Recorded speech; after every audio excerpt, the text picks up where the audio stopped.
हजरत जुलेखा मिस्र की एक बेहद हसीन औरत थीं। उन्होंने एक रात ख्वाब में एक हसीन और रोशन चेहरे वाले शख्स को देखा और उनसे पूछा, तुम कौन हो? उस शख्स ने जवाब दिया, मैं अजीज मिस्र हूँ। जुलेखा के दिल में उस ख्वाब की छवि बस गई और वह हर वक्त उसी के ख्यालों में रहने लगी।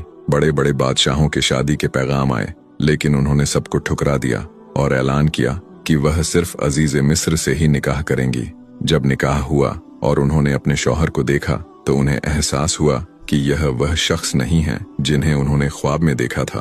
वक्त गुजरता गया और जुलेखा को बार बार वही ख्वाब दिखता रहा। फिर एक दिन अजीज मिस्र ने हजरत यूसुफ अलैहिस्सलाम को मिस्र के बाजार से एक गुलाम के रूप में खरीदकर घर लाया। जब जुलेखा ने यूसुफ अलैहिस्सलाम को देखा तो पाया कि यही वही हसीन शख्स हैं जिन्हें उन्होंने ख्वाब में देखा था। यूसुफ अलैहिस्सलाम के हुस्न पर फिदा होकर जुलेखा उन पर मोहित हो गईं और उन्हें अपनी नाजायज ख्वाहिश पूरी करने की दावत दी। उन्होंने एक महल बनवाया जिसमें 7 कमरे थे। वह यूसुफ अलैहिस्सलाम को अंदर ले गईं और हर कमरे का दरवाजा बंद करती चली गईं।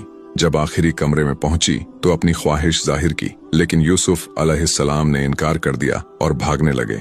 जैसे ही वह भागे, हर दरवाजा खुद ब खुद खुलता चला गया। जुलेखा ने उन्हें रोकने की कोशिश की और पीछे से उनका कुर्ता पकड़ लिया, जिससे वह फट गया। जब अजीज मिस्र ने यह देखा तो जुलेखा ने झूठा इल्जाम लगा दिया कि यूसुफ ने उन पर बुरा इरादा किया था, लेकिन अल्लाह के हुक्म से एक नवजात बच्चे ने गवाही दी कि यूसुफ निर्दोष हैं, क्योंकि उनका कुर्ता पीछे से फटा था।